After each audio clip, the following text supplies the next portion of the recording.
कृष्णाय वासुदेवाय हरये परमात्मने प्रणतः क्लेशनाशाय गोविन्दाय नमो नमः। नमः परमहंसास्वादितचरणकमलचिन्मकरन्दाय भक्तजनमानसनिवासाय श्रीरामचन्द्राय वागीशायस्य वदने लक्ष्मीर्यस्य च वक्षसि यस्यास्ते हृदये संवित्तं नृसिंहमहं भजे। गुरुर्ब्रह्मा गुरुर्विष्णुर्गुरुर्देवो महेश्वरः गुरुस्साक्षात् परब्रह्म तस्मै श्री गुरवे नमः। भगवत चरण कमलानुरागी सभी आत्मीय प्रिय प्रभु प्रेमीजन, स्वाध्याय परिवार से जुड़े हुए सभी जिज्ञासु भगवत प्रेमीजन, आप सभी को मेरा प्रणाम, वंदन, राधे राधे, जय श्री कृष्ण, जय सिया राम। जनक सुता जग जननी जानकी अतिशय प्रिय करुणा निधान की ताके जुगपद कमल मनावों जासु कृपा निर्मल मति पावों। मैं आज इस चौपाई के माध्यम से चर्चा को प्रारंभ कर रहा हूँ। यहाँ इस चौपाई में भगवती जगत जननी जानकी जी जो जनक दुलारी है, उनसे निर्मल बुद्धि की प्रार्थना की गई है। और आज बड़ा दिव्य महोत्सव है जिसको हम लोग सीता नवमी कहते हैं। भगवती जगत जननी उद्भव स्थिति संहार कारिणी क्लेशारिणी, ऐसी दिव्य विभू मूर्ति राम प्रिया जानकी जी का प्राकट्य महोत्सव है। इसलिए सीता नवमी के परम पावन अवसर पर आप सभी को मंगल कामना के साथ बहुत बहुत बधाई। जय श्री सीते, जय श्री राम, जय जय श्री अयोध्या धाम। बोलो जनक नंदिनी की जय। आइए अब हम लोग जो भगवान की कृपा करुणा से श्रीमद् भगवत गीता पर चिंतन चल रहा है, उस चिंतन की मंगलमय यात्रा में जो विश्वरूप दर्शन पर चिंतन चल रहा है। भगवान विश्वरूप के माध्यम से अर्जुन पर कृपा कर रहे हैं। वे करुणा वरुणालय है, उनकी कृपा को सतत हमें समझना है। परमात्मा का जो दिव्य दर्शन है वो हमें प्राप्त हो रहा है। कल चर्चा चली 16वें श्लोक में कि भगवान का जो स्वरूप है बहुत बड़ा दिव्य स्वरूप है, एक एक सूत्र मनन करने लायक होते हैं भगवान का जो विश्व रूप है। इसलिए 16वें श्लोक का एक बार पाठ करके थोड़ा उस पर चिंतन करें, फिर गुरु प्रसाद से जो आगे बढ़ने की प्रेरणा मिले उसके आधार पर हम लोग आगे चलेंगे। मैं बोलूं फिर आप लोग बोलिएगा, बड़ी मस्ती से पाठ करिए, बड़े एक एक मंत्र क्या कहना, ठाकुर जी का जो दिव्य स्वरूप है ना उधर इंगित करता है, मन उधर जाता है। और मैं तो आपसे कहूं इन श्लोकों को अर्थ सहित पाठ करेंगे, बड़ा आनंद आएगा। प्रातः स्मरणीय पूज्यपाद ब्रह्मलीन स्वनाम धन्य स्वामी श्री रामसुखदास जी महाराज इनका पाठ कराया करते थे। कल श्री चांद रतन चांडक जी ने भी इस बात को कही थी। आइए अब 16वां श्लोक मैं बोलूं फिर आप लोग बोलिएगा। अनेक बाहूदर वक्त्र नेत्रम पश्यामि त्वां सर्वतोऽनन्तरूपम् नान्तं न मध्यं न पुनस्तवादिम् पश्यामि विश्वेश्वर विश्वरूपः। देखो यहाँ विश्वरूप का इंगित कर दिया है संजय अर्जुन ने। पश्यामि विश्वेश विश्वरूप लास्ट में। देखिए इसका अर्थ कल भी हमने चर्चा की थी।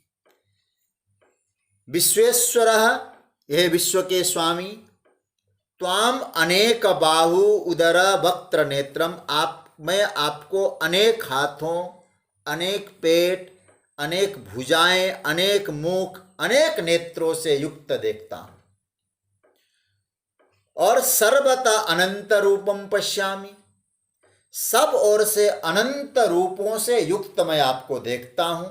हे विश्वरूप, तब न अंतम, न आपका अंत है, न मध्यम, न मध्य है, पुनः न आदिम पश्यामि। जब अंत और मध्य नहीं है, आदि और अंत नहीं है, तो फिर मध्य हम आपका कैसे देख पाएंगे। थोड़ा सा आइए चिंतन की यात्रा को आगे बढ़ाएं। बड़ा प्यारा मंत्र है, कल चर्चा भी हुई थी, थोड़ा उस चर्चा को और आगे बढ़ाते हैं। अर्जुन यहां कह रहे हैं कि हे प्रभु, आपके अनेक बाहु, अनेक उदर, अनेक नेत्र, अनेक हाथ, पश्यामि त्वां सर्वतोऽनंत रूपम, मैं आपको सभी तरह से जिधर से भी देखूं उधर से ही अनंत अनंत लगते हैं आप। क्योंकि हाथ की तरफ देखूं तो हाथ अनंत देखता हूं, अनंत हाथ आप में देखता हूं। आप जरा ध्यान देना। और अनंत अनंत हाथों में आपको देखता हूं। मतलब यह लगता है कि किधर से भी देखो अनंत ही देखता हूं, जिसको एंडलेस बोलते हैं, अंत जिसका हीन है, अंत ही नहीं है। नान्तम न मध्यम न पुनस्तवादिम, न आपका अंत है, न मध्य है, न आरंभ है। पश्यामि विश्वेश्वर विश्वरूप। देखिए विश्वरूप का दर्शन का आपको समझ में आ जाएगा। अभी इस पर आज चिंतन भी करना है मुझे। हे विश्वेश्वर, हे विश्व के ईश्वर, हे विश्वरूप, मैं आपके इस दिव्य स्वरूप का दर्शन कर रहा हूं। अर्जुन ने कहा कि महाराज, कल मैंने इसकी चर्चा भी की थी, संसार में जितने हाथ हैं, जितनी भुजाएं हैं, सब परमात्मा की, जितने उदर है सब भगवान के हैं, और उदरस्थ परमात्मा है, सब में वही है। इसलिए श्रीमद् भगवद गीता के 15वें अध्याय का जो 14वां श्लोक है, अहम वैश्वानरो भूत्वा प्राणिनाम देहमाश्रितः प्राणापान समायुक्तः पचाम्यन्नम चतुर्विधम। अर्जुन, मैं सबके उदर में रहकर 4 प्रकार का जो भोजन हम लोग पाते हैं ना, उनको मैं पचाता हूं। पचामी और पचामी 2 बातें हैं, वर्तमान काल का प्रयोग है और एक वचन का प्रयोग है। आप जरा सोचिएगा, यहां अनेक उदर कहने का अर्थ क्या है? सभी उदर में वो है, सभी उदर उसके हैं, और सभी उदर में वैश्वानर बन के बैठा है। इसलिए एक वचन, पचामी, पचामा नहीं बोला है, पचामी, मैं अकेला सबके अन्न को पचाता हूं।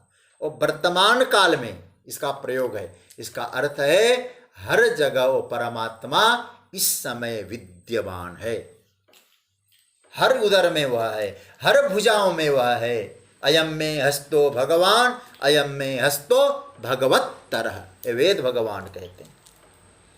और क्या कहते हैं? न अंत है, न मध्य है, न आदि है। अब जरा सोचिए, हम लोग प्राय किसी की स्तुति करते हैं ना, तो बोलते हैं तो क्या कहते हैं? आप में न आदि है, न मध्य है, न अंत है, ऐसा बोलते हैं ना। लेकिन अर्जुन ने कहां से चालू किया? नान्तम न मध्यम न पुनस्तवादि, बिल्कुल उल्टा। पहले क्या कहा? आदि नहीं कहा, न अंतम न मध्यम न आदिम। क्यों ऐसा? थोड़ा हम लोग बात करते हैं तो इस तरह से करते हैं, आदि मध्य अंत और अंत मध्य आदि। ऐसा अर्जुन क्यों बोल रहे हैं? देखिए, प्रायः एक मानवीय स्वभाव को समझना पड़ेगा। हम जब किसी को देखते हैं प्रायः अंत से देखते हैं। कैसे? मतलब ये जैसे पुस्तक है हमारे हाथ में, इस पुस्तक को मैंने देखा तो आप इस तरह से उसके बॉर्डर को देखते हैं, परिसीम, उसकी सीमा को देखते हैं, उसका अंत देखते हैं। आप जरा देखना, कभी भी इस पुस्तक को हाथ में लिया तो आप उसका अंत देखते हैं। देखने की प्रवृत्ति हमारी होती है। पुस्तक को देख रहे, दृष्टि सीमा पे गई, दृष्टि बॉर्डर पे गई। और एक कोई मैं उदाहरण नहीं दे रहा, ये परम पूज्य प्रातस्मरणीय स्वामी श्री राम सुखदास जी महाराज जी अपने साधक संजीवनी में इसका उदाहरण भी दे रहे हैं। जैसे किसी को आप समझते हैं, किसी वस्तु का आप समझते हैं तो अंत को देखते हैं तो आप समझ भी पाते हैं। पुस्तक जैसे ही कहा तो उसकी बाउंड्री याद आ गई। वो पुस्तक का आकार ऐसा था, इस प्रकार का था। और जब अंत देखते हैं तो उसको हम लोग ठीक ढंग से पहचानते हैं। तो मनोविज्ञान कहता है जब तक वस्तु या व्यक्ति का अंत नहीं देखोगे तब तक पहचान नहीं पाओगे। अतः जब भी हम देखते हैं प्राय बॉर्डर से देखते हैं, अंत से देखते हैं।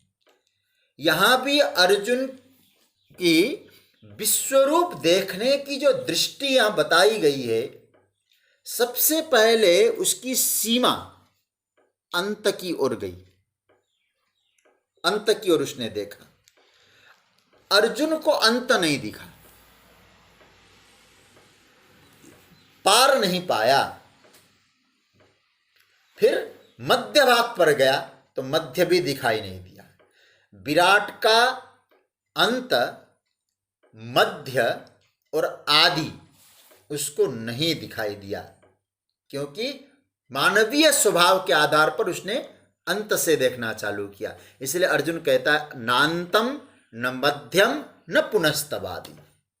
अरे भाई, पूरे विश्व का अथवा पूरे विश्वरूप का आदि मध्य अंत छोड़ दीजिए। अच्छा, आप कल्पना करिए, आकाश का आदि क्या है? आकाश का आदि क्या हो सकता है? अच्छा, आकाश को ही शुरू करेंगे तो कहां से शुरू हुआ हम नहीं बोल सकते। मध्य कहां हुआ? अरे आकाश तो बड़ी बात है, आकाश तो सूक्ष्म है। सागर को लीजिए, अब सागर का आदि क्या है? यदि कोई 40-50 मील नीचे चला जाए सागर के और कहे कि सागर का मध्य कहाँ है, वो क्या बताएगा भाई? तो आप थोड़ा सा विचार करना। तो सागर का अंत नहीं मालूम, आकाश का अंत नहीं मालूम, जगत का अंत नहीं मालूम, और आप एक बात और कह दूं, हमारा अंत नहीं मालूम, हमारा आदि नहीं मालूम। अब भगवान की तो बात छोड़ दीजिए, थोड़ा सा और चिंतन करना। अच्छा, आपका आदि क्या है? हमारा आदि क्या है? मैं यदि आपसे पूछूं तो आप क्या कहेंगे? जन्म आदि है, मृत्यु अंत है। जन्म का अनुभव हुआ आपको? यदि आदि है तो अर्जुन कहता मैं देख नहीं रहा हूं, मैं आप ही से पूछ रहा हूं, आपने अपना जन्म देखा? आदि नहीं देखा। फिर आपकी मृत्यु होगी तो आपसे पूछूं मौत आपने देखी? बोले हुई नहीं तो कैसे देखी? तो इसका मतलब है मृत्यु भी आप नहीं देख पा रहे हैं और जन्म भी आप नहीं देख पा रहे हैं। और आपसे पूछूं मध्य कहां है आपका? अरे आप थोड़ा सोचिए, न हम लोग जगत का आदि अंत मध्य देख पा रहे हैं, न आकाश का देख पा रहे, साधारण सागर का नहीं देख पा रहे हैं, और इतना ही नहीं, हम स्वयं का भी तो नहीं देख पा रहे। जब इसलिए यहां थोड़ा सोच लेना चाहिए कि जब जीव रूप से हमारा आदि मध्य अंत हम नहीं पा सकते जीव रूप से, तो विश्व रूप का आदि मध्य अंत क्या होगा? हाँ, बात समझ रहे होंगे आप लोग। जब जीव रूप से नहीं हो पाया तो विश्व रूप से कैसे होगा? तो थोड़ा सोच लेना। इसलिए अर्जुन क्या कहते, मैं देख नहीं पा रहा हूं, नान्तम न मध्यम न पुनस्तवादीम, न आपका आदि देख पा रहे, न मध्य देख पा रहे, न अंत देख पा रहे। अच्छा, क्यों नहीं देख पा रहे? क्योंकि आप विश्वेश्वर है, आप विश्व रूप है। देखिए, विश्व रूप दर्शन योग है, और अर्जुन ने अपनी स्तुति में कह दिया है, भगवान के वर्णन में, भगवान विश्वेश्वर है, भगवान विश्व रूप है। दो संबोधनों का बहुत गजब का सौंदर्य है। यदि आप लोग इन दोनों संबोधनों को गंभीरता से समझ लेंगे तो मुझे लगता है कि विश्वरूप का एक अनुभव, एक संकेत आपको मिल जाएगा, समझने जैसा है। देखिए, विश्वरूप शब्द पहले, क्योंकि दोनों संबोधन एक साथ है। आप जरा देखना, प्रायः गीता में क्या है, आपने इतने दिनों से गीता का अध्ययन किया, एक संबोधन ऊपर के भाग में मिलता है, एक संबोधन नीचे के भाग में मिलता है, लेकिन आप देखिए यहाँ दोनों संबोधन एक साथ, पश्यामि विश्वेश्वर और विश्वरूप, एक साथ दोनों संबोधन दिया है। क्यों ऐसा किया? एक एक शब्द पर हम लोग चिंतन करें। जो संबोधन पहले आया है उसको हम पहले समझें, फिर दूसरा संबोधन समझ जाएंगे। भगवान को विश्वरूप से पहले विश्वेश्वर का है। विश्वेश्वर का अर्थ क्या होता है? विश्वस्य ईश्वरः इति विश्वेश्वरः, षष्ठी तत्पुरुष समास से बनता है। और इस सब, और देखिए यहां विश्व और ईश्वर, इन दोनों को मिलकर विश्वेश्वर हुआ। ठीक है, विश्वेश्वर शब्द कैसे बना? विश्व प्लस ईश्वर इति विश्वेश्वर। अब आपसे कहूं, विश्व शब्द थोड़ी देर इधर रख दीजिए, केवल ईश्वर शब्द को पकड़ लीजिए तो विश्वरूप को भी समझ में आ जाएगा आपको। ईश्वर शब्द का अर्थ क्या है? देखिए, ईश्वर, वर, ईश वर, ईश्वर। देखिए, ईश शब्द का अर्थ होता है क्या? मालिक, स्वामी। ईश शब्द का अर्थ होता है। वर का अर्थ होता है श्रेष्ठ। ईश्वर का अर्थ क्या हुआ? श्रेष्ठ स्वामी, श्रेष्ठ ईश्वर, बेस्ट ओनर। यह है ईश्वर शब्द का अर्थ है। हम संसार में किसी वस्तु पर कहेंगे, पाकर कहेंगे ये मेरा है, यह व्यक्ति मेरा है, यह वस्तु मेरा। ठीक है, अपने आप को फुसलाने तक के लिए ठीक है, ये मेरा है कहना अपने आप को फुसलाने तक ठीक है। लेकिन अल्टीमेटली यदि हम लोग चिंतन करें, क्या लगता है आपको ये मेरा है? लगता है कभी कि मेरा था? जो आज आपके पास है, आप सोचिए, वो आपके पास परमानेंट था? कल किसी और का भी तो रहा होगा जो आज आपके पास है। अच्छा, हमारा तो परमानेंट नहीं है, कल हम चले जाएंगे, जो जिसको मैंने मेरा ठप्पा लगाया कल तो ठप्पा हट जाएगा, वहां से किसी और का होगा। तो श्रेष्ठ मालिक कौन हुआ? विश्वेश्वर शब्द पर चिंतन कर रहा हूं मैं। इसका मतलब है हुआ तो सब किसका हो गया? फिर हम नहीं है, क्योंकि हमारा परमानेंट तो है नहीं कुछ भी, हम ही परमानेंट नहीं है। तो सारा का सारा उसी मालिक साहब का है। हाँ, उसने हमको कुछ दिन के लिए उपयोग करने के लिए दिया है। उपयोग करो, सदुपयोग करो, फिर मुस्कुराते हुए यहाँ से चले जाओ, फिर किसी और को दे देगा। ये तुम्हारा था भी नहीं, किसी और का था, आज आप मालिक बने, कल किसी और को दे देगा। मैं कई बार इसका उदाहरण भी दे चुका हूँ। जैसे हम लोग ट्रेन की यात्रा करते हैं। अब आजकल तो मैं तो बरसों से ट्रेन की यात्रा नहीं किया हूँ मैंने, आप लोग ने भी नहीं किया होगा, नहीं तो हर हफ्ते हफ्ते में यात्रा चलती थी, आगे चलेगी। अब यहाँ क्या है, ट्रेन के बर्थ में जाके हम लोग बैठते हैं, कोई आके पूछता है बर्थ किसका है, आप कह तो देते हो मेरा है, लेकिन क्या भीतर से आपको मालूम है कि मेरा है? ये सरकार का है, आज हमको दिया है, कल किसी और को देगा। बस यह है, उस जो ट्रेन के बर्थ के जो गद्दे होते हैं ना, वो फाड़ के वो उसका जो स्पंज निकाल के यूं यूं यूं करते हैं, वो गलत है। उसका सदुपयोग करिएगा, उसको बिगाड़िएगा नहीं, क्योंकि सरकार का है, आपको उपयोग के लिए दिया है। आप अपना स्टेशन पे उतर गए, कल किसी दूसरे को दे देगा वो। तो इसका मतलब है और मालिक साहब का सदुपयोग करो, उसको बिगाड़ो नहीं, फिर आगे बढ़ो। फिर वो कौन है? बोले वो हमारा श्रेष्ठ स्वामी है, ईश्वर है। मैं विश्वेश्वर शब्द पर चिंतन कर रहा हूं। वो श्रेष्ठ स्वामी है, हमारा ईश्वर है। हमारे पास जो भी है, वस्तुएं आती हैं, हमारे पास जो भी व्यक्ति आते हैं, आए, आगे वालों को मिला, हमको लौटा दिया, हम जिसको मिला है हम किसी को लौटाएं, सेवा करें, सदुपयोग करें, आगे बढ़ें। तो ईश्वर जो है वो हो गया मालिक। कैसा मालिक? ईशः वर, वर मतलब श्रेष्ठ मालिक। तो विश्वेश्वर का मतलब हुआ विश्व का श्रेष्ठ मालिक, उसका नाम है विश्वेश्वर। उसके नियंत्रण में सब कुछ रहता है। मालिक कैसा होना चाहिए? जो संपूर्ण जगत को अपने नियंत्रण में रखे, वो मालिक है।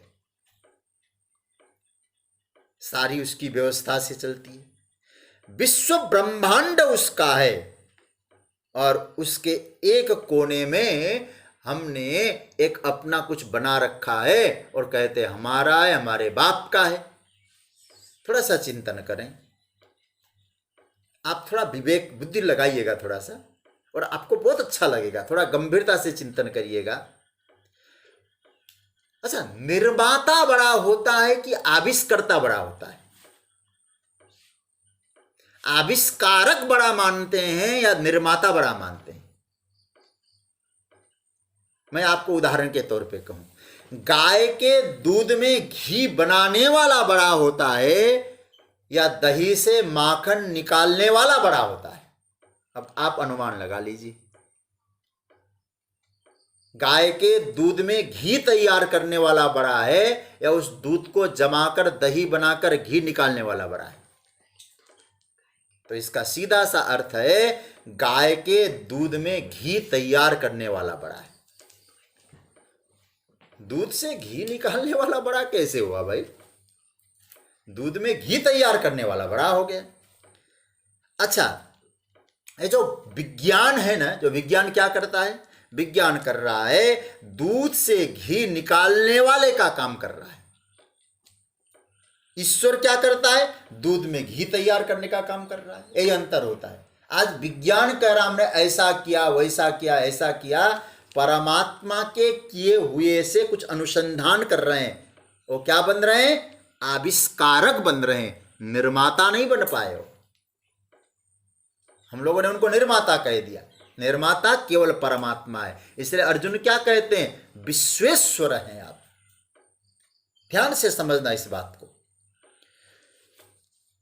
प्रकृति में परमात्मा ने उन तत्वों को भर दिया जिन तत्वों को खोज करके आज वैज्ञानिक आविष्कारक पदवी प्राप्त कर रहे हैं। तो निर्माता बड़ा है, आविष्कर्ता बड़ा नहीं हुआ। तो वैज्ञानिक आविष्कर्ता है और ईश्वर निर्माता है। श्रीमद् भागवत के जब चतुश्लोकी भागवत का वर्णन आता है ना, वहाँ लिखते हैं, वहाँ कहते हैं महाराज स्वयं भगवान ब्रह्मा जी को उपदेश देते समय, अहमेवा समेवाग्रे नान्यत यद सदसद परम पश्चात अहम यदे तच्च यो वशिष्येत सोस्म्यहम्। मैं ही पहले था, मैं ही हूँ, मैं ही बाद में रहूँगा। विश्व का एकमात्र श्रेष्ठ स्वामी परमात्मा है। इसलिए एक बात और कहूँ, आविष्कारक और निर्माता की चर्चा चल रही है, और भगवान कौन है? आविष्कारक ने निर्माता है। जैसे अच्छा, लिक्विड जो लोहा, एक बार हम एक फैक्ट्री में गए थे, लोहे की फैक्ट्री, मुझे याद शायद हमारे कुछ लोग बैठे हैं, मुझे दिखाने लगे, मुझे बेतिया शायद याद आ रहा है, बेतिया में ले गए थे शायद, जहाँ लोहे का वो छड़ उड़ बनाते हैं वहाँ, तो शायद, तो क्या हुआ है वहाँ मैंने चर्चा की थी, तो कहते हैं कि महाराज लोहे की कुछ तैयारी करनी पड़ती है, तो पहले उसके लिए डाई बनाना पड़ता है। मुझे आज वो बात याद आ गई तो आपके सामने शेयर कर रहा हूँ। जैसे लिक्विड लोहे में कोई चीज बनानी होती है, तो क्या डाई के बिना तो नहीं बनाया जा सकता है, तो डाई तैयार करनी पड़ती है, और डाई से वो चीज बन जाती है। अच्छा, पहले डाई तैयार करने के बाद वस्तु का निर्माण हुआ। उस डाई में क्या किया? लोहे को लिक्विड किया और डाल दिया। तो आप जरा सोचिए, एक डाई से जैसा आकार का डाई है उसी आकार का लोहा तैयार हो गया। ये तो आप समझ गए। अब और गंभीरता से जाइए, आपने एक डाई बनाकर लोहे के आकार का कोई वस्तु बना लिया। अब मुर्गे के अंडा में डाई कहाँ है भाई? मुर्गे के अंडे में, मुर्गी के अंडे में डाई कहाँ है? आप थोड़ा सोचिएगा, बिना डाई के मुर्गी कैसे बन गई भाई? और डाई के भीतर भी रंग बिरंगी मुर्गियां कैसे निकल गई? अब जरा इस परिचय पे सोचिएगा। और गंभीर बात कहूं आपसे, जैसे एक बात, एक डाई में एक चीजें बनती है कि अनेक चीजें बनती है? तो आपको कहना पड़ेगा, एक डाई का निर्माण होता है ना, उस एक डाई में एक ही प्रकार की चीजें बनती है। मान लो 10 रुपयों के नोट के लिए एक डाई तैयार हुआ, आपने डाई बनाया, तो उस डाई से जो नोट निकलेंगे वो 10 के ही निकलेंगे। हाँ, ये जरूर है, अधिक से अधिक नोट बना लीजिए, लेकिन जितने भी हजारों नोट बनाया आपने, वो नोट तो 10 रुपए के ही तो निकलेंगे। एक ही शकल के ही तो होंगे, अनेक शकल के तो नहीं होंगे। ये तो आप समझ गए, ठीक है ना इसमें?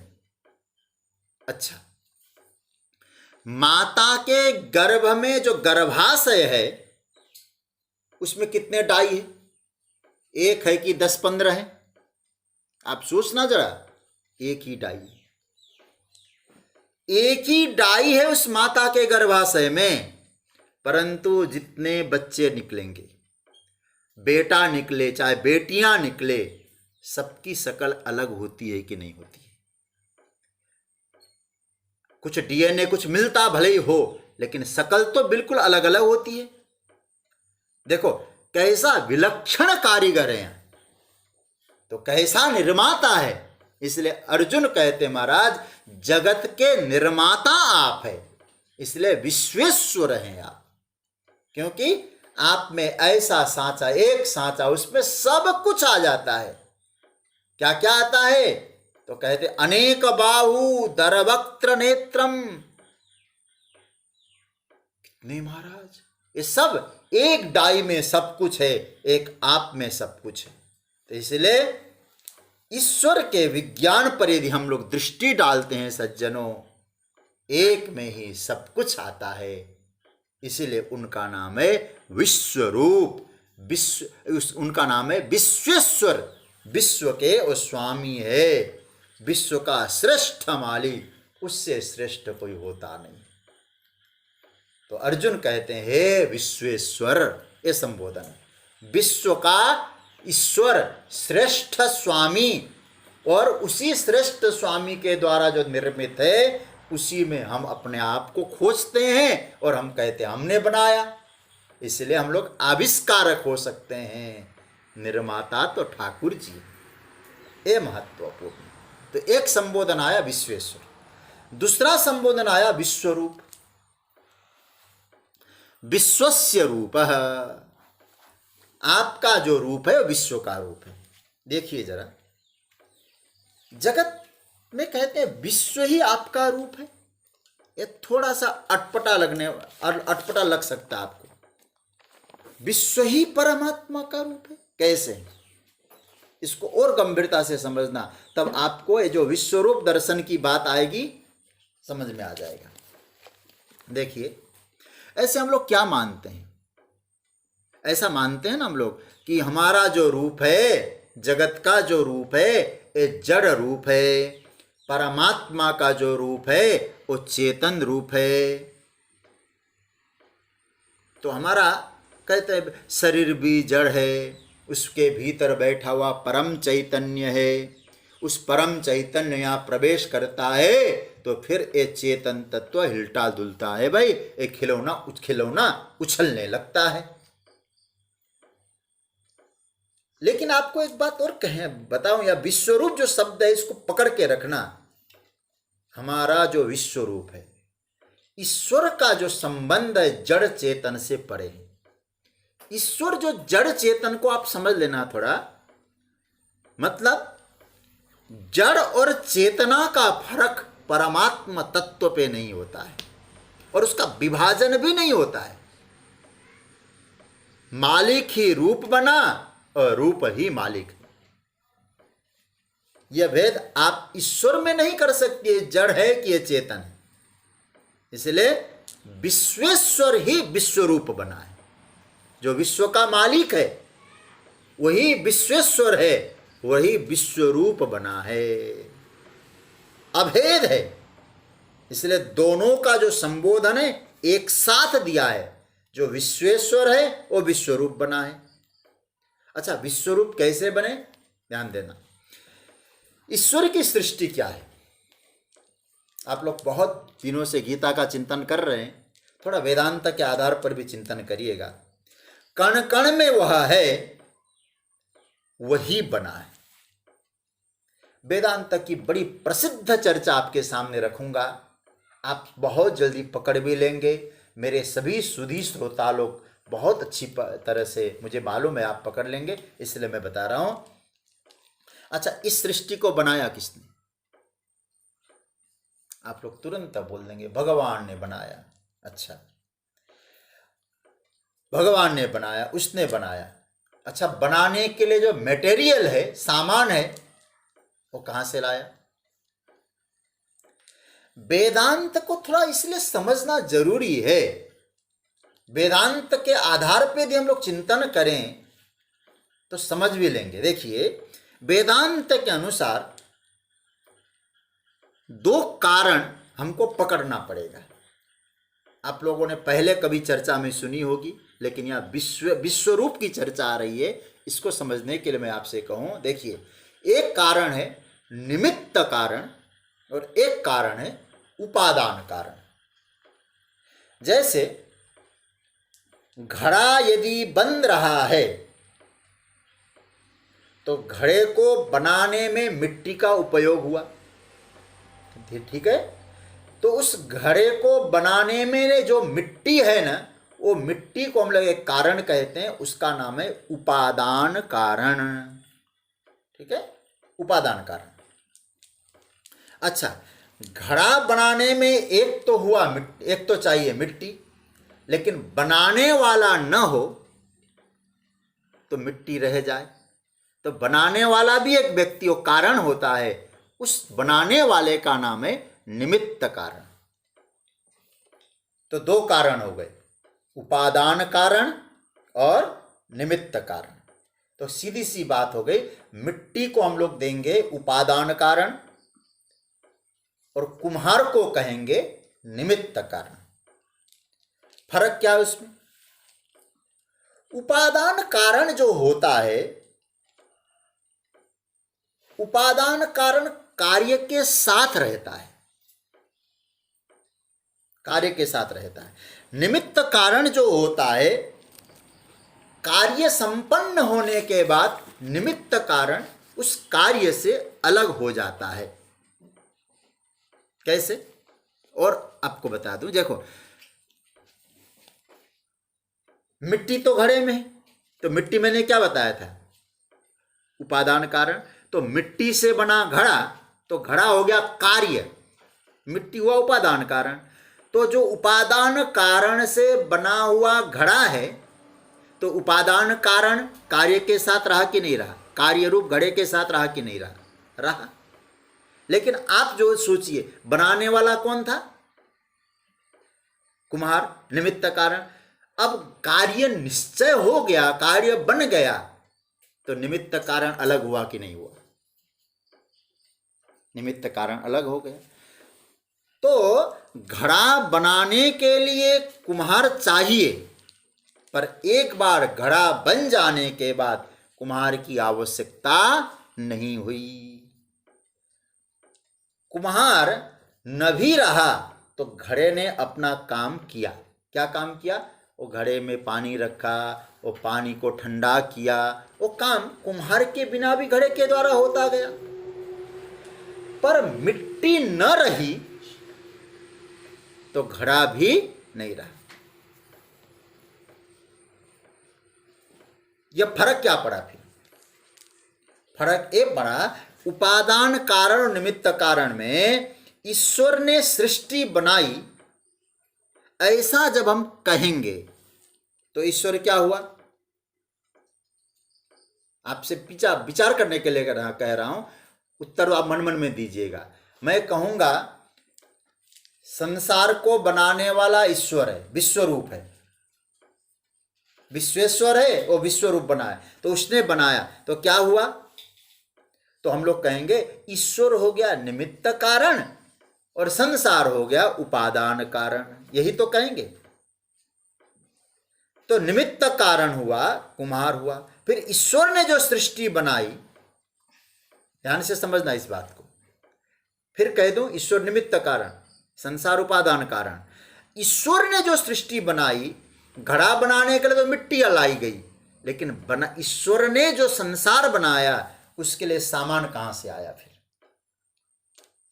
यह तर्क आपको दे रहा हूं मैं। ईश्वर ने जगत बनाया, जगत बनाने के लिए मटेरियल कहां से लाया? हो ईंट, बालू, बदरपोर, रोड़ी, सरिया, ये कहां से लाया? तो इसका अर्थ यह हुआ, ईश्वर एक बड़ा कुम्हार है। तब क्या होगा? तब ये मानना पड़ेगा ईश्वर से सृष्टि अलग हो गई। आपको मानना पड़ेगा। फिर ईश्वर ने कहां कहां से सामान जुटा के जगत बनाया, तो जैसे निमित्त कारण कार्य से अलग हुआ, तो जगत रूपी कार्य से ईश्वर अलग हो गया। ये आपको स्वीकार करना पड़ेगा। फिर बड़ा असंगत हो जाएगा ये, तो फिर शास्त्र मर्यादा खत्म हो जाएगी। तब फिर वेदांत की शरण लेनी पड़ेगी। वेदांत कहता है ईश्वर इस सृष्टि का, इस जगत का निमित्त कारण भी है अवश्य, किंतु उनके लिए जो मैटर है, उनके लिए जो पदार्थ है, वो पदार्थ कहीं बाहर से नहीं लाया जाता। फिर क्या हुआ? मैटर भी वही बना, तो निमित्त कारण भी वही बना और उपादान कारण भी वही बना, क्योंकि मैटर उसको लाना नहीं पड़ा। ध्यान से समझना इस बात को। वेदांत का एक और दृष्टांत से आपको समझा देता हूं। वेदांत का दृष्टांत क्या कहता है? जैसे मकड़ी जाल बनाती, वो जाल बनाते समय, बड़ा प्यारा दृष्टांत है वेदांत का। जो स्पाइडर है, मकड़ी है, वो जाल बनाती है। जाल बनाते समय वो मकड़ी वो जाल बनाने के लिए मैटर कहां से लाई? आप कहेंगे मेटर, वो तो वहीं से उसी में थी। अच्छा, जाल बना दिया और बाद में क्या करती हो, फिर अपने में ले लेती है। तो वेदांत कहता है बस इसी तरह से समझ लो, परमात्मा को भी जगत बनाने के लिए जैसे मकड़ी से भी ऊंचा ऊंचा दृष्टांत स्वरूप है कृष्ण का, परमात्मा का। क्या हुआ, मतलब यह है कि वह अपने भीतर से मकड़ी जैसे जाल बनाती है, काम करती है, अपने में लीन करती है। ईश्वर का एक छोटा सा क्रिएशन जो मकड़ी है, वो मकड़ी के पास इतनी शक्ति, इतना सामर्थ्य है, मेटर को प्रकट कर सकती है, स्वयं में लीन कर सकती है। तो ऐसे अनंत जीवों का निर्माता परमात्मा के पास क्या ऐसी कोई योग्यता नहीं है कि वो मेटर स्वयं से प्रकट करे, स्वयं से प्रकट कर सके? इसलिए निमित्त कारण जो बताया गया वो ईश्वर है। लेकिन एक बात मैं आपसे कहूं, उपादान कारण भी ईश्वर। इसलिए मैंने उपादान निमित्त को यह समझाया था, निमित्त कारण यदि ईश्वर को मानेंगे तो उपादान कारण भी आप ईश्वर को मानिए। मिट्टी भी वही है, कुम्हार भी वही है और घड़ा भी वही है। अतः हमारा वेदांत कहता है और गीता ने इसको पुष्ट किया है, इस सृष्टि में ईश्वर कौन है? अभिन्न निमित्तोपादान कारण है। आप कहेंगे शब्द बड़ा कठिन है, फिर दोहरा रहा हूं, अभिन्न निमित्तोपादान कारण है। उपादान कारण और निमित्त कारण दोनों अभिन्न है, एक ही है। इसलिए हमारे यहां कहा गया है, हरिरेव जगत जगदेव हरि, हरि तो जगतो नहीं भिन्नतम। हरि ही जगत बना, जगत ही हरि बना, दोनों को अलग अलग मत करो। इति यस्य मति, जिसकी बुद्धि में भाव है, परमार्थ गति, वही परमार्थी है। और अंत में तो क्या कहते हैं, स नरो भवसागरम उद्धरति। हरिरेव जगत जगदेव हरि, बड़ा प्यारा श्लोक है। हरिरेव जगत जगदेव हरि, हरि तो जगतो नहीं भिन्न तनु, इति यस्य मति परमार्थ गति, स नरो भवसागरम उद्धरति। तो ये क्या है? बोले जो विश्व दिखाई दे रहा है ना, ये विश्व अभिन्न निमित्तोपादान कारण से तैयार हुआ, इसलिए परमात्मा ही इस रूप में प्रकट हुआ है। इसलिए चाहे अनेक बाहु हो, चाहे अनेक उदर हो, चाहे अनेक देवता हो, चाहे अनेक ऋषि हो, चाहे तीनों लोक हों, वो परम विश्व के रूप में परमात्मा इस विराट रूप धारण करके आया है। अर्जुन कहते इसलिए, हे विश्वेश्वर, हे जगत के श्रेष्ठ स्वामी, आप ही विश्व रूप में आए हो। इसलिए अनेक बाहु दरवक्त्र नेत्र, ये दोनों मंत्र महत्वपूर्ण थे शब्द, इसलिए मैंने थोड़ा इसको विस्तार में ले लिया। पश्यामि विश्वेश्वर विश्वरूप। मुझे लगता है यदि दोनों अंतिम शब्दों का अर्थ आपने आत्मसात कर लिया तो आगे श्लोक को अब अच्छी तरह से आप पी गए सम लगता है मुझे, क्योंकि जब विश्वरूप है तो सब उसी में ही तो है। इसके बाद फिर परमात्मा जो विश्वरूप है, भक्तों की भावना से अलग अलग बनते हैं। भक्त जैसी भावना करता है वैसे रूप आते हैं। इसलिए अब 17वें मंत्र में भगवान के चतुर्भुज रूप का वर्णन है। बड़ा प्यारा मंत्र है और मुझे लगता है आज इसको भी विस्तार से पूरा नहीं कर पाऊंगा, जितना होगा देखा जाएगा। 17वां मंत्र, इसमें विश्वरूप बता दिया, लेकिन विश्वरूप होते हुए भगवान भक्त की भावना का आदर करते हुए भक्त के जैसा चाहता वैसा अनेक रूप ठाकुर जी दिखा देते हैं। आइए 17वां श्लोक बहुत मस्ती के साथ पाठ करिएगा। किरीटिनं गदिनं चक्रिणं च तेजो राशिं सर्वतो दीप्तिमन्तम् पश्यामि त्वां दुर्निरीक्ष्यं समन्तात् दीप्तानलार्कद्युतिमप्रमेयम्। आहा, क्या भाव है, बड़ा प्यारा है। एक एक श्लोक आप कभी ऐसा लगे कि मैं भगवान सामने हैं, विश्व रूप के रूप में विराट रूप धारण किया हुआ है, मैं उनका दर्शन कर रहा हूँ। और इन श्लोकों को गाइए और अर्जुन जैसा मनोभाव रखकर आपके हृदय का परिवर्तन आप अनुभव करेंगे। जैसे हम लोगों ने अभी 3 श्लोक लिए हैं और 3 श्लोकों को दोहराइए कल 1-2 बार। और कोई अभी तो ज़्यादा इधर उधर की बात है नहीं, लोगों से मिलना जुलना भी कम है। एकांत में जाइए, कृष्ण से बातें करिए, प्रभु से कहिए मैं इस गीता में श्लोक सुना हूँ, मैं तेरे हृदय में ऐसे रूप का ध्यान कर रहा हूँ। पश्यामि विश्वेश्वर विश्वरूप। आइए इस मंत्र पर थोड़ा चिंतन करें। त्वां किरीटिनं गदिनं च चक्रिणं सर्वतः दीप्तिमन्तं तेजोराशिं दीप्तानलार्क अनल अर्क द्युतिम दुर्निरीक्षं समन्तात् अप्रमेयं पश्यामि। त्वां किरीटिनं गदिनं च चक्रिणं, मैं आपको किरीट मुकुट, गदा और चक्र से युक्त देख रहा हूं। सर्वतः दीप्तिमंतम तेजो राशिम, आपको सब तरफ से प्रकाशमान तेज की राशि, तेजस्विता के खजाने के रूप में देख रहा हूं। और दीप्तानलार्का द्युतिम दुर्निरीक्षम, देदीप्यमान अग्नि और सूर्य के समान। कैसे? कहते कांति वाले, दीप्तिमन द्युतिम। और क्या कहते?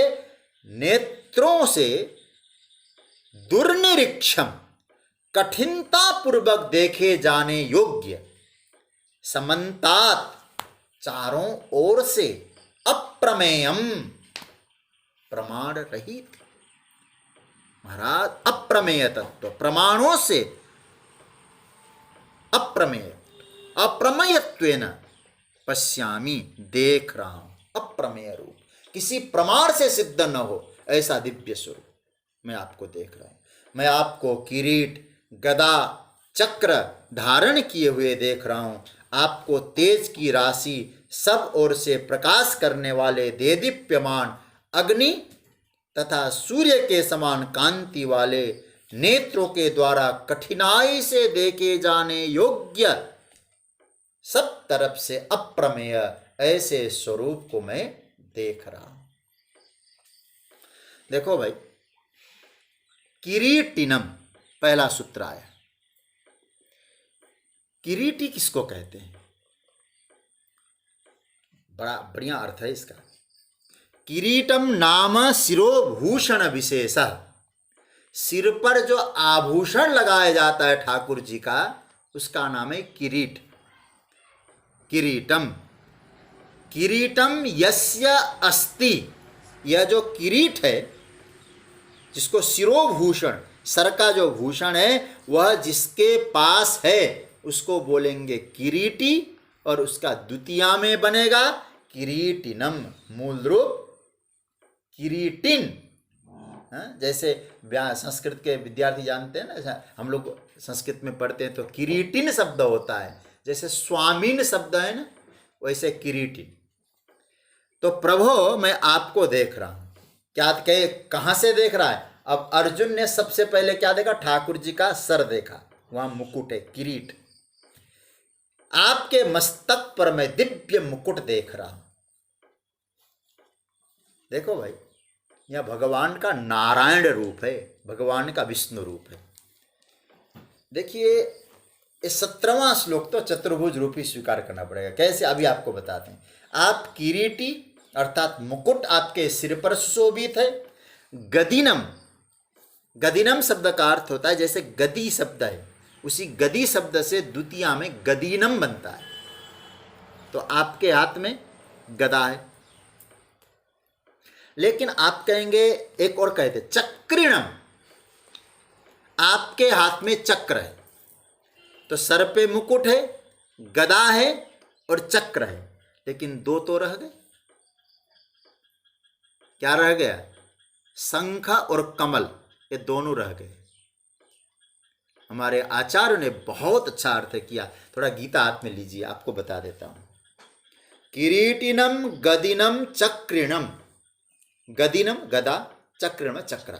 यहाँ जो च शब्द है ना, च नाम का अक्षर है ना, इस चार थे, इस च का अर्थ क्या हुआ? हमारे आचार्यों ने कहा दो चीज लेना च से, और च का अर्थ है और क्या? बोले शंख और पद्म, कमल, ये दो भी आप ले लेना। तो क्या हुआ? शंख दो तो यहां आ गए, गदा और चक्र आ गए, शंख और कमल लीजिए, चार भुजा वाले ठाकुर जी हो गए, चार भुजा नाथ हो गए। अब तो इसका मतलब है हुआ शंख चक्र गदा पद्मधारी सुंदर मुकुट से सजे हुए सरकार, मैं आपको देख रहा हूं। आपके सर पे मुकुट है, हाथ में गदा है, सुदर्शन चक्र है, कमल का पुष्प है और शंख है। ऐसा चतुर्भुज रूप आपका तैयार हुआ है, इसको मैं देख रहा हूं। वहां विश्वरूप, या चतुर्भुज रूप। एक व्यक्ति कह रहे थे, देखो भाई, भगवान के चार भुजाएं हैं ना, चार भुजाओं में चार चीजें हैं। इस पर मैं कल भी चर्चा करूंगा, लेकिन एक जिसको बोला जाता है ना सामान्य भाषा में, बिना लांग लपेट की एक बात कह दूं। कहते भगवान सबसे पहले शंख बजाते हैं, और शंख बजाने के बाद, शंख बजा के क्या करते? बोले आवाहन करते हैं। किसको? बोले अपने प्रेमी भक्तों को। ये शंख है नाद ब्रह्म, भीतर से आवाहन कर रहे हैं, अरे भैया मैं तेरा हूं, हर समय तेरे साथ हूं, तेरे साथ हूं, तेरे सर पर हाथ रखा हूं, मैं तो तेरे साथ निरंतर हूं। तू सो जाता है, मैं तुझे देखता रहता हूं, तेरी रक्षा करता हूं। इस शंख से सूचना दे रहे, शंख से कहना चाहते हैं हर समय जब मैं तेरे साथ हूं, मेरी ओर आ ले, मुझे अब पहचान ले, मेरी ओर आगे बढ़। ये भगवान कहते हैं। क्या कहते हैं? पहले शंख बजाते हैं। जो भक्त शंख को समझकर, शंख की आवाहन को जानकर भगवान की ओर चला गया, भगवान कहते हैं ए ले कमल। कमल मतलब प्यार, प्रेम, स्नेह। प्रभु की बातों को समझकर आप भगवान की ओर गए तो मिल गया आपको कमल। हाँ, अब फिर ध्यान देना, यदि नहीं गए तो भगवान कहते दो मेरे पास और मौजूद है। एक है गदा, और गदा क्या करती है आप सब जानते होंगे, फिर वो गदा गड़बड़ कर देगी। अच्छा, तो भगवान तो हमको परेशान करते अपनी ओर बुला रहे हैं, तो गदा ठोकेंगे। यदि वहां से भी वो भाग गया कहीं दूर, तो एक महात्मा कह रहे थे फिर चक्र छोड़ेंगे। तो कितना चक्कर घूमेगा, मैं भी चक्कर ही चलाऊंगा तेरे ऊपर, इसलिए चक्र छोड़ देंगे। वो चक्र से महाराज फिर उसको चक्कर लगाते लगाते आना तो वहीं पड़ेगा। चक्र घुमाते हैं ठाकुर जी। भगवान की एक करुणा है, कैसे भी हो वो मेरा प्यारा, जगत में मुझे पहचाने बिना, मेरी ओर आए बिना जो भटक रहा है, मैं उसको किसी तरह से अपनी ओर खींचना चाहता हूं। ये भाव है। तेजो राशिम सर्वतो दीप्तिमंतम, भगवान दीप्तिमान हो रहे हैं, प्रकाशमान हो रहे हैं। तेज की राशि हो आप सरकार, अर्थात किसी के चेहरे पे, किसी के व्यक्तित्व में, किसी की भावना में, किसी की साधना में यदि तेज दिखाई देता है, वो तेज सब परमात्मा से आया हुआ तेज है। आप कौन है महाराज? सूर्य भी आपके तेज से तेजस्वी होता है। तो तेजो राशिम, आप तेज के भंडार हैं, तेज के खजाने हैं आप। सर्वतो दीप्तिमंतम, हर जगह आपको आपका जो है प्रकाश ही प्रकाश है, ऐसा मैं देख रहा हूँ। सर्वतो दीप्तिमंतम, कहीं आपकी सत्ता की तेजस्विता है, कहीं आपके स्फूर्ति की तेजस्विता है, कहीं आपके आनंद की तेजस्विता है। इसलिए सत्ता की तेजस्विता मतलब सत है, स्फूर्ति की तेजस्विता चिद है, और आनंद है तो आप सच्चिदानंद है। और महाराज स्थिति कैसी है? तो कहते इतना तेज है महाराज, उस तेज को दुर्निरीक्षम शब्द बड़ा प्यारा शब्द है। मैं देख तो रहा हूं सरकार, लेकिन धीरे धीरे धीरे धीरे ऐसा लगता है आपका जो विश्व रूप में आज मेरे ऊपर कृपा करने के लिए मेरे सामने जो चतुर्भुज का तेजस्वी स्वरूप है वो इतना तेज बढ़ रहा है। उस बढ़ते हुए तेज को देखते समय लगता है कहीं हमारी आंखों की जो रोशनी वो चौंधी आ गई। मतलब उस परमात्मा तुझसे नजर नहीं मिला पा रहा हूं, इतनी तेजस्वी, दुर्निरीक्षम, निरीक्षण नहीं कर पा रहा हूं, देख नहीं पा रहा हूं। क्यों?